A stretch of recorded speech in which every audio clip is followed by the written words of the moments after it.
YouTube, welcome back to the channel. We're going to take another look at one of these castles. This is one in Scotland, and it is the official Eilean Donan Castle promotional video directly from the castle itself's account here on YouTube.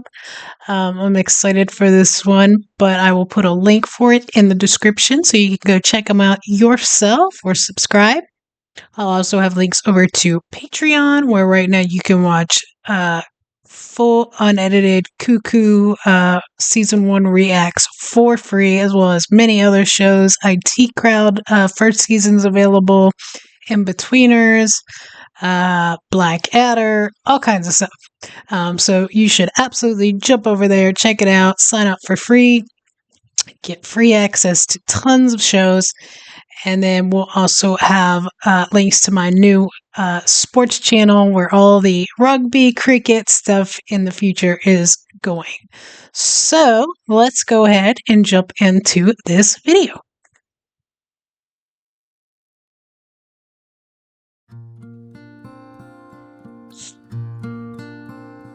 According to legend, Bishop Donan first established a Christian cell on the island around 600 Look AD. at that.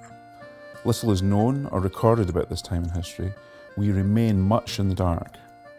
By 800 AD, the Viking raiders were starting to assimilate and settle throughout northwest Europe, and it was against this unstable backdrop that the first castle was built around the start of the 13th century. During much of that period, the medieval castle was in the hands of the Mackenzies. That's with beautiful. The MacRae clan often referred to as Mackenzie's coat of mail due to their reputation as fierce fighters. As the Viking threat subsided, the need for a large defensive stronghold rescinded, and the physical dimensions of the castle were reduced. In fact, over the centuries, the castle has been built and rebuilt at least 4 times, strongly influenced by the vagaries of Scottish feudal history. Her involvement in the Jacobite Rising of 1715 is certain, but ultimately led to her destruction by government troops in 1719. Following days of largely ineffective bombardment from the sea by British frigates, the castle eventually fell to Marines from the anchored ships. Discovering a large cache of gunpowder within the castle walls, the opposing forces put paid to any potential residency for the next 200 years by blowing the place up. Whoa. The ruins were eventually bought by John MacRae Gilstrap and his wife Isabella in 1911, who then spent the next 20 years rebuilding Eilean Donan into what you see today. Today, John MacRae's family and his direct descendants still own and operate the castle, albeit in a charitable trust status, continuing the legacy and conserving the castle for future generations to come. To this day, they also retain private apartments within the castle. That doesn't even look real. That is gorgeous. That backdrop, I could see why it wouldn't have been necessarily safe, because I guess you could see people coming, kind of, but it's just kind of in a bad spot. But my word, the view. I did read that this was like the most photographed castle in Scotland, and they have filmed Outlander and one of the James Bond movies. I think The World Is Not Enough, one of the Pierce Brosnan James Bond movies there. Castle itself. International visitors are a hugely important sector for us, representing about 40% of all tourists to the castle. Wow. As such, we have our official guidebook available in French, German, Italian, Spanish and Mandarin. That's gorgeous. In recent years, we have also added a much vaunted audio guide for visitors to the castle, which is now available in 13 different languages, with additional expansion planned for the future. That's gorgeous. I thought the outside was incredible, but this is amazing. A children's activity booklet, which includes 8 pages of puzzles, quizzes and activities based around the history of the castle and the Scottish Highlands. That's cool. Within the castle itself, we use a much more proactive approach utilising different items and artefacts throughout the buildings. For example, cannonballs, swords, targes. Kids also love things they've never experienced before, like the magic shoe in one of the paintings in the banqueting hall, which always points at you regardless of where you stand in the room. The spy holes in various locations also prove a firm favourite, and the reconstructed kitchen always excites the kids, and the younger ones are challenged to locate the 3 fake mice that are hidden in there. Add in our guide's wonderful abilities for storytelling, and we have a formula that seems to capture the hearts and minds of most of our younger visitors.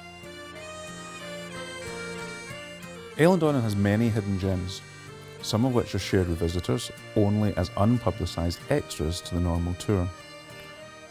If it's not too busy, some visitors get the opportunity to explore parts of the building rarely seen by the public. For example, the Laird's secret chamber, a quiet and tranquil little room hidden in the stout walls just off the banqueting hall, where the Laird would quietly slip off for an after-dinner smoke and a dram.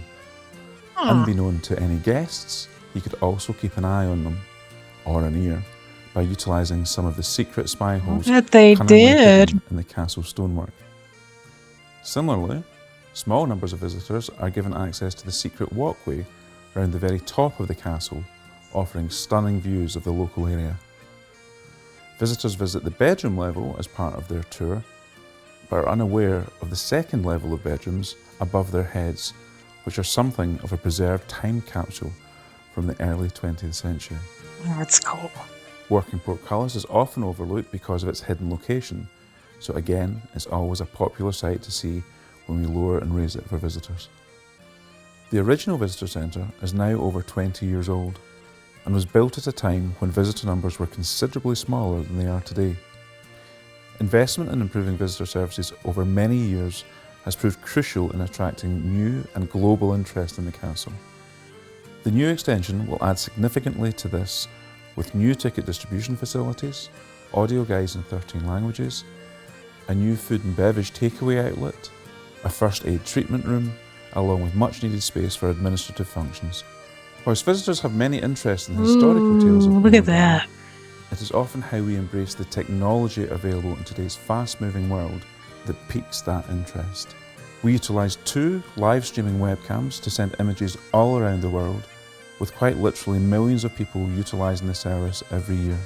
A terminal-based virtual tour gives a great inside view for visitors who might have mobility issues, who otherwise would not have been able to manage the many stairs within the building. Audio guide provision in 13 languages helps spread the story to our legions of international visitors. Video projection equipment within our introductory exhibitions also embrace the modern interpretation techniques.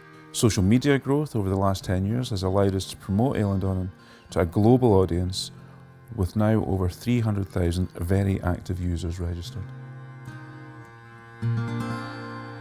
That's awesome. That was really cool because I know, like, you know, it like he said, it's been rebuilt a few times, but it seems like they've really tried to stay true to what it was. I think it's really cool. Like,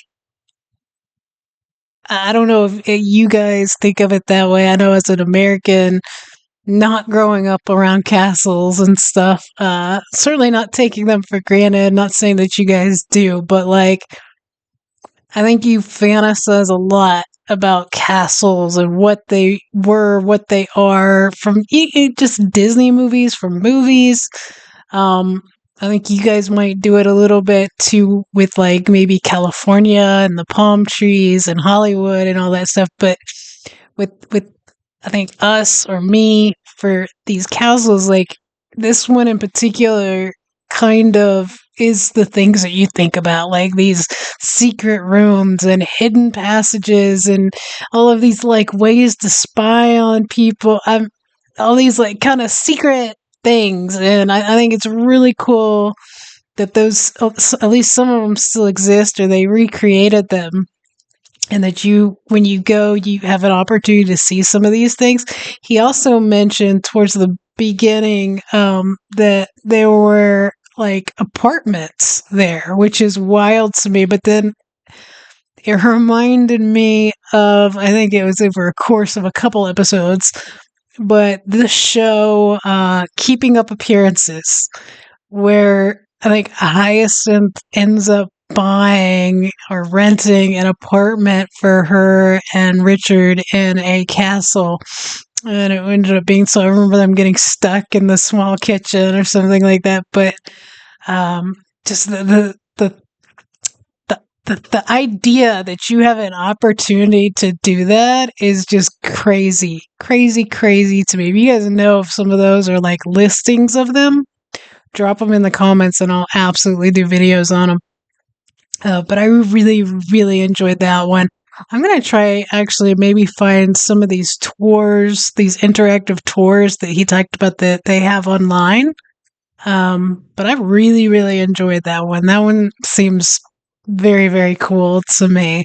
That was an awesome suggestion by you guys, and I hope you enjoyed it half as much as I did, at least. Don't forget to like, subscribe, share, and have an awesome, awesome day. Thank you guys.